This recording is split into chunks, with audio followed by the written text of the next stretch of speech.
સુરતના નાસીનગર ડિમોલિશન મામલે રાજકીય અને સામાજિક ચર્ચાઓ વચ્ચે ધારાસભ્ય અરવિંદ રાણાએ સંકલન બેઠક દરમિયાન પત્રકારોના સવાલોના જવાબમાં તેમણે વારંવાર એક જ વાત દોહરાવી કે મામલો હાલ હાઈકોર્ટમાં વિચારાધીન હોવાથી તેના પર વધુ ટિપ્પણી કરવી યોગ્ય નથી. સુરતના નાસીનગર ડિમોલિશન મુદ્દે સંકલન બેઠકમાં હાજર રહેલા ધારાસભ્ય અરવિંદ રાણાને પત્રકારોએ અનેક સવાલો પૂછ્યા હતા.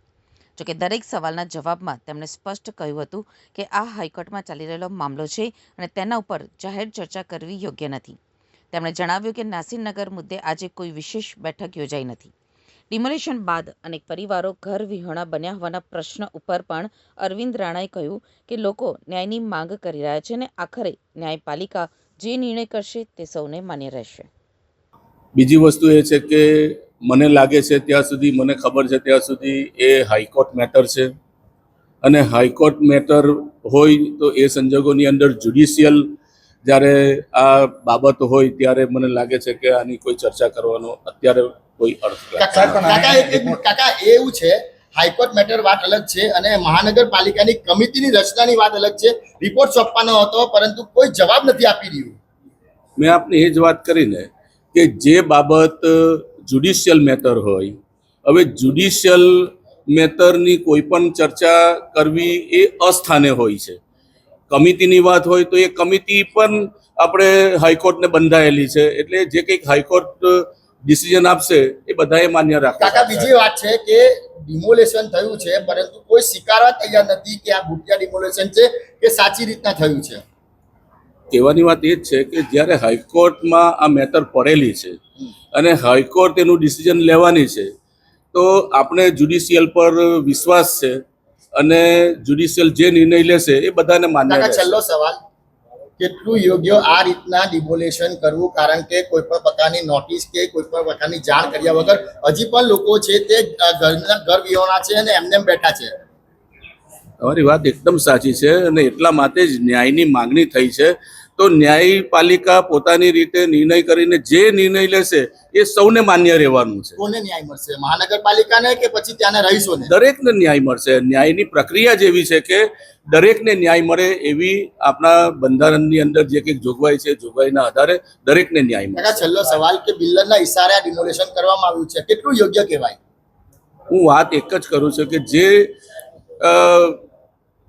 ન્યાયપાલિકાના અંદરમાં આવેલી વસ્તુ હોય તો તેમાં આપણે કોઈ એમાં આપણી પ્રતિક્રિયા આપી શકતા જ નથી. તમારા હિસાબે સાહેબ શું કહેવું?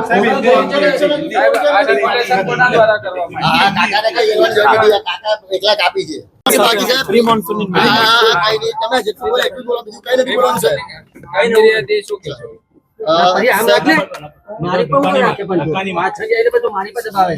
સાહેબ શું કહેશો? આજે કઈ રીતની મીટિંગ, કોણ કોણ હાજર રહ્યું હતું અને કઈ રીતના આખું જે કહેવાય મેપિંગ તૈયાર કરવામાં આવ્યું? સુરત મહાનગરપાલિકાના તમામ જે ટેકનિકલ સ્ટાફ, આરોગ્ય સ્ટાફ અને અમારો જે વહીવટી સ્ટાફ એને અમે હાજર રાખવામાં આવેલો હતો અને મુખ્યત્વે મેં અગાઉ જે જણાવ્યું કે 3 બાબતે મુદ્દાની અમે ચર્ચા કરી હતી.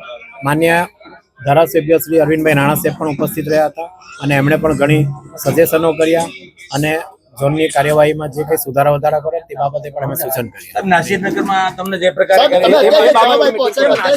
કોઈ મીટિંગ એ બાબતે થઈ નથી. એ અત્યારે મીટિંગનો કોઈ મુદ્દો નથી. નાસિરનગરમાં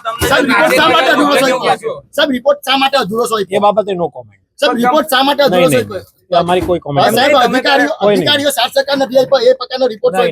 એવો રિપોર્ટ મેં નથી આપ્યો. એવો રિપોર્ટ મેં આપ્યો નથી. અધિકારીઓ કેમ ભાગી રહ્યા છે પણ કેમ નથી જવાબ આપી હું રહ્યા? કાંઈ મારી ઓફિસમાં ઉપસ્થિત તો જવાબ કેમ નથી આપી રહ્યા? સાહેબ નાસિરનગર બાબતે જ્યારે બી પૂછે ત્યારે જવાબ નથી આપી રહ્યા. તપાસ સમિતિ કાર્ય કરી રહી છે. શું તપાસ કાર્ય? સમિતિનું કાર્યક્ષેત્ર છે.